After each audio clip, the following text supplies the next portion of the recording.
Hi guys, and welcome back to Chess Fancy. My name is Michelle.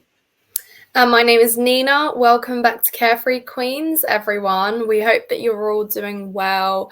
Looking forward to our first Carabao Cup game at the Bridge tomorrow against Wimbledon. Still happy about the win against Luton, and of course, just looking forward to hopefully follow that up with another win. Absolutely. I mean, yeah.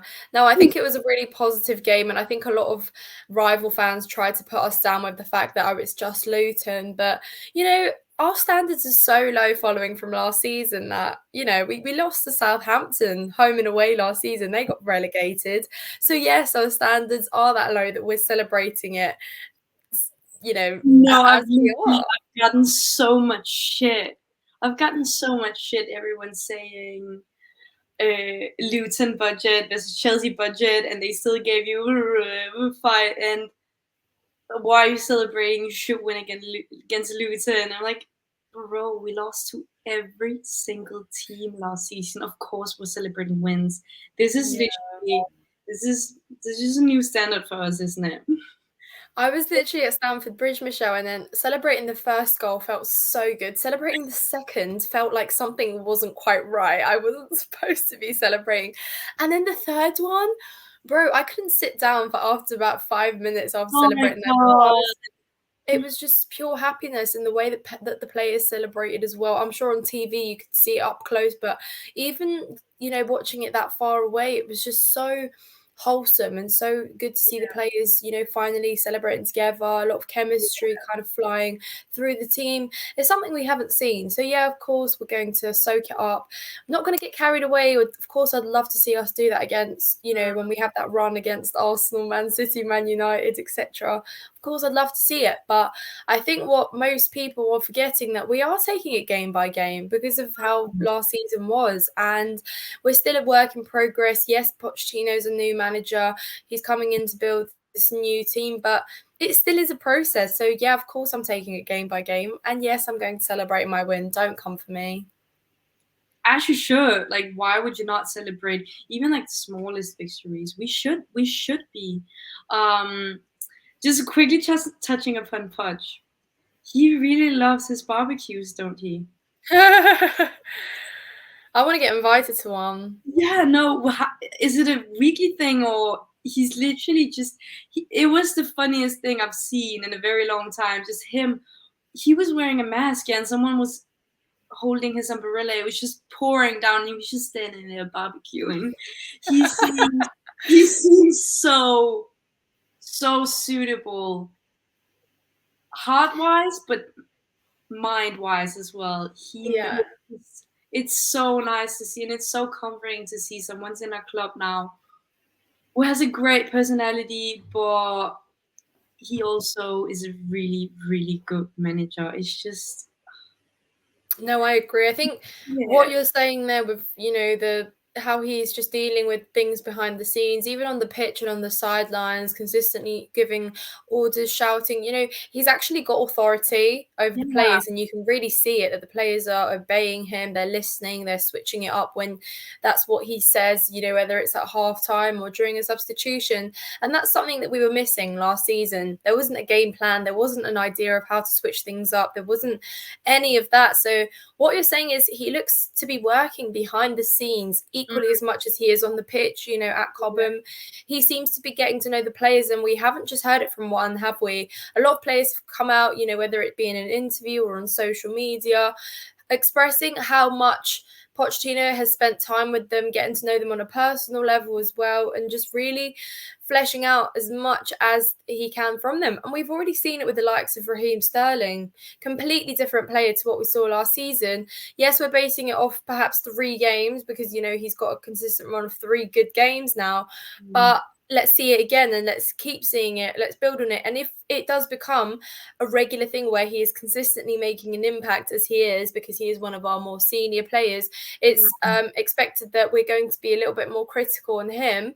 If he keeps that up, then that's on Poch, in my opinion, because clearly there's some sort of transformation in his playing style on a personal level. Clearly, maybe Graham Potter and Frank Lampard couldn't quite unlock that from Raz last season. So yeah, it's looking good. Absolutely, and I just feel like Sterling is the greatest example of you need a good manager to manage top players. You will strip them from their abilities if they're not groomed and trained properly. Yeah, it's just so refreshing to see, and I just, like you said, I do not want to get carried away, but it's so hard because do you remember the last time we had a clean sheet and 3 goals? No. There you have it. It's just, it's Was it baffling. Bournemouth? It's good. Was it Bournemouth 3-0? Bournemouth away, I think, last season. I can't remember. I But can't- anyway, besides the point, exactly right. It was great to see that we had Jackson on the score sheet as well. Really, really positive performance. And I think he was rewarded for his hard work throughout the games that he has played so far, because he was always kind of almost there, or just cut short, or it just went wide, just over, or it was always a weird angle. But he was consistently trying, and of course it worked out. I thought it was a fantastic instinct goal there, just to really meet that ball to get it in the back of the net, which is what we've been missing. And I just wish him to build on that, do it, replicate it, continue on to get his goals up in the Prem. So Michelle, Chelsea released a extensive list of injuries that we have at the moment. We know that injuries have just been our worst enemy, and it's when we're happy, that injury demon comes walking in and just snatches players off us when they're just coming up in a really good run of form, and it's almost cut short, and then we don't see them. You can almost say the same about Broya. If you remember last season, Broya was having a really good kind of few appearances where he was coming on, making an impact, and then injured in that Aston Villa game, and we've never seen him since. And we don't know what Broya is going to be like when he's back. We can't know that. Same with Carney. Carney was building on consistent starts, making an impact, backed his first goal. That's it, cut short again. And it's almost like, why can't we just enjoy that happiness? Mudryk as well, Michelle. Me and you have just been, begging Pochettino to start Mudryk. Well, now he really can't start him at all. I guess he's got himself an excuse. But it's just such a shame, because these young players are truly getting injuries in their way, prohibiting them of developing, getting better. Reece James as well. Injuries disrupt his rhythm so much. And it's getting to a point where Reece, we can't even rely on to be fit for an extensive period of time. No. I cannot help but wonder.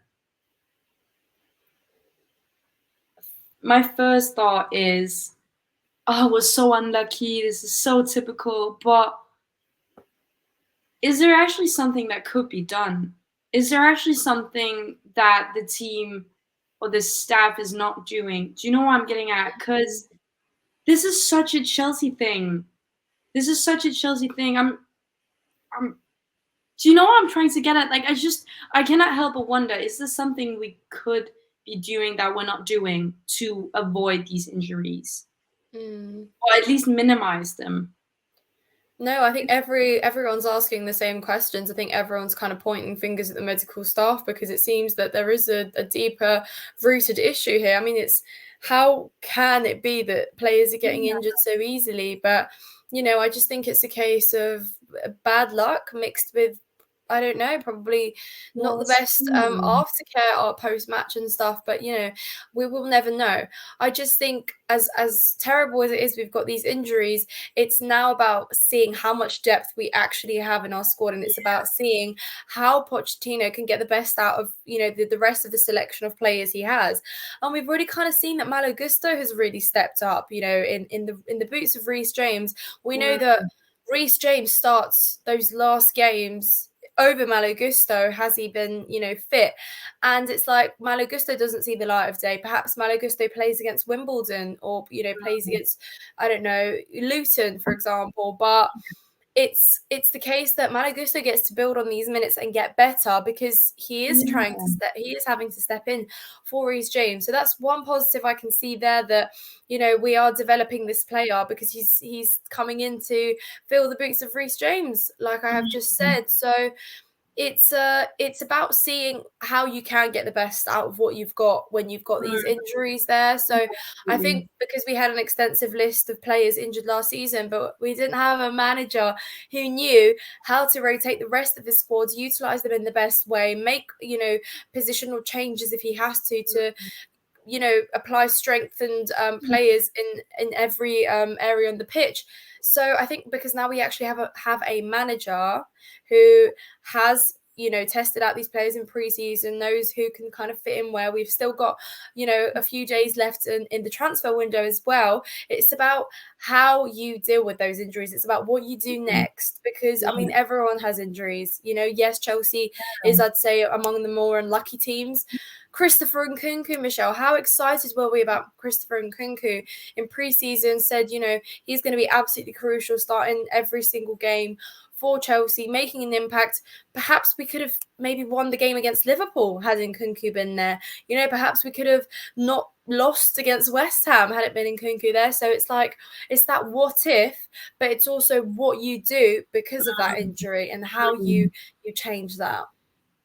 Yeah, no, seeing Carney limping on that pitch. I'm literally getting goosebumps because it's just frustrating that whenever we have a player with a bunch of potential, with someone he's just always developing, blah blah blah blah blah, and then they just fall to an injury. It's very, very, very frustrating. And imagine how frustrating it is for Carney, for example, as well. Because it's frustrating for us, but is a whole other.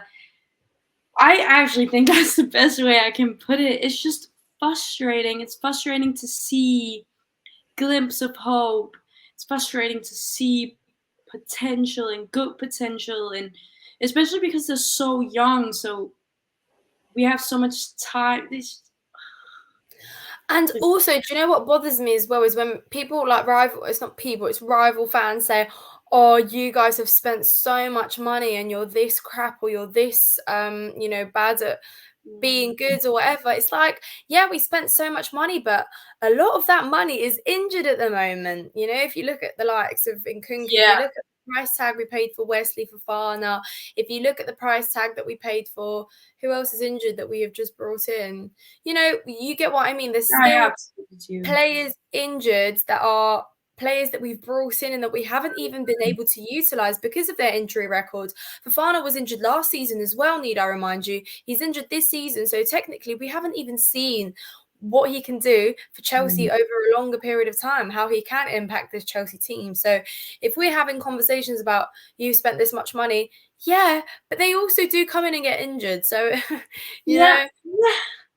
It's just, I'm actually, for some reason, the last few days I've come across so many Arsenal fans online, not knowing they were Arsenal fans, and they keep banging on, oh, you finished 12th last season, and I feel like you cannot reach them. I feel like you cannot reach to a reasonable conversation with them either. It's like they're just so in their heads. Yeah. Oh, you spent so much money, you finished 12th, and I'm like, bro, do you really want me to sit you down and give you a full-on fucking list to why everything's happening the way it's happening? It's just, and even though we were to explain it to them, I just feel like they're so. We'll explain it to them in that derby, don't you worry. Oh, yeah, no, it's just, bring it on. I absolutely get where you're coming from, because for some reason the universe has just been sending Arsenal fans into my life without me knowing they were Arsenal fans. It's just. Yeah, piping up. They are piping up, but we'll see. Anyways, if we're going to talk about can't beat a 10-men side, well, anyway, guys, moving on.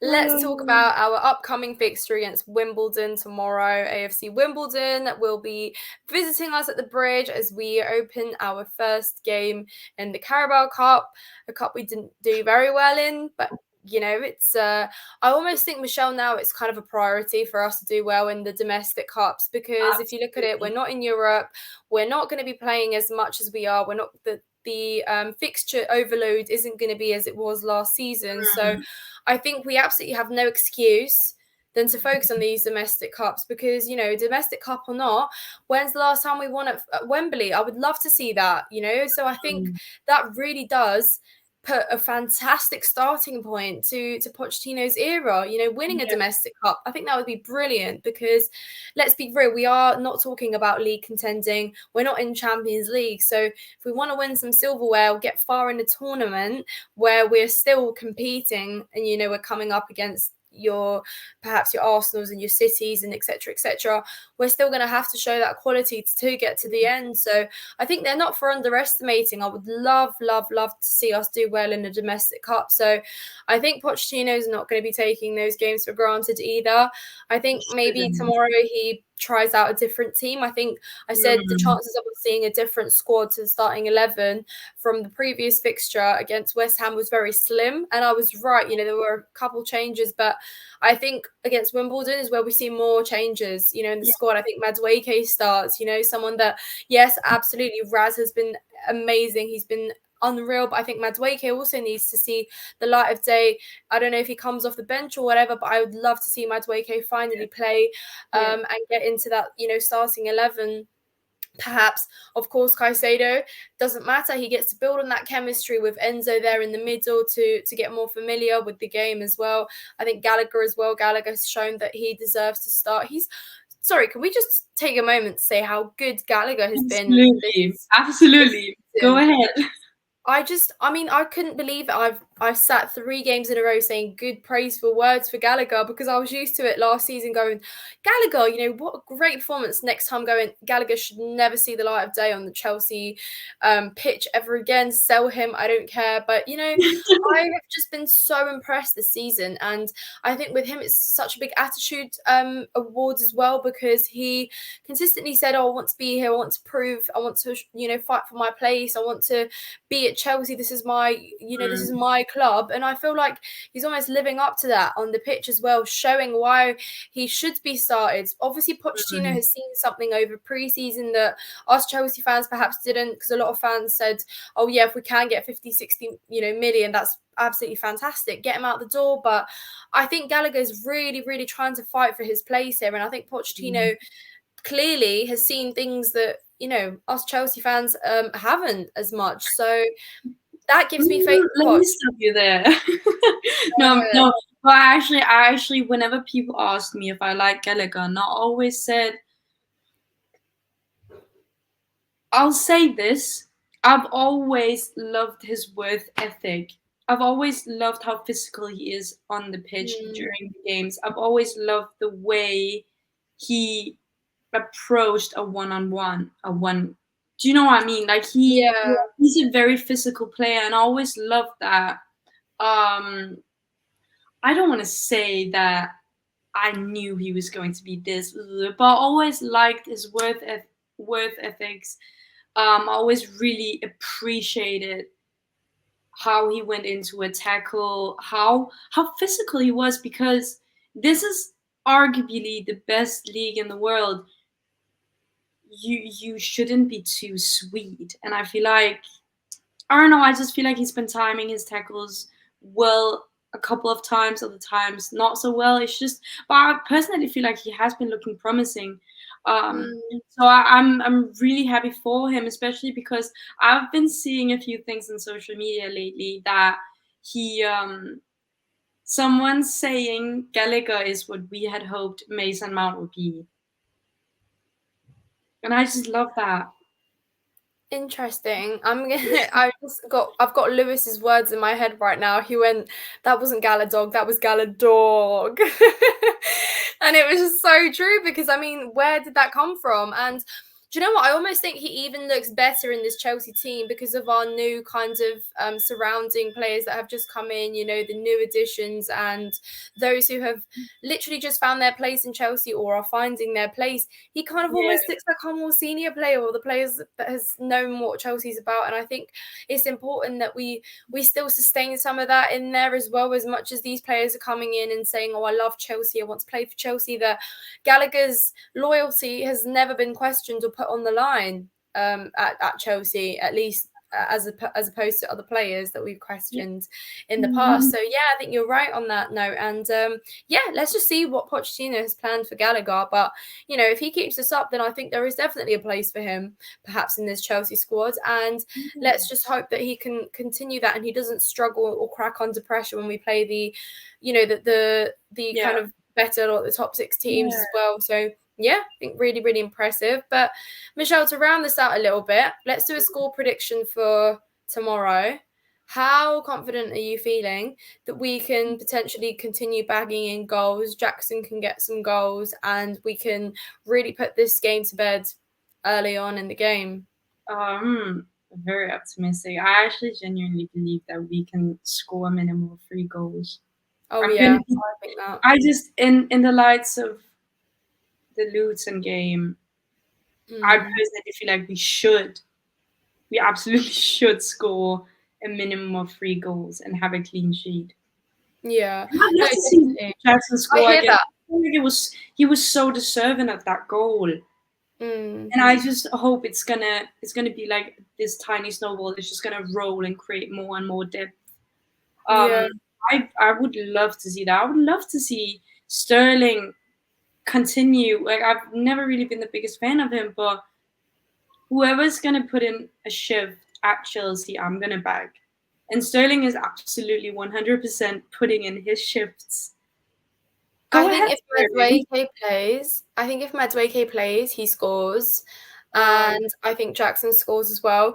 I'm not sitting here underestimating Wimbledon. I think they've, you know, had a good start to their own season. I think they're going to come into this game and give it a good go for sure. But we're at home.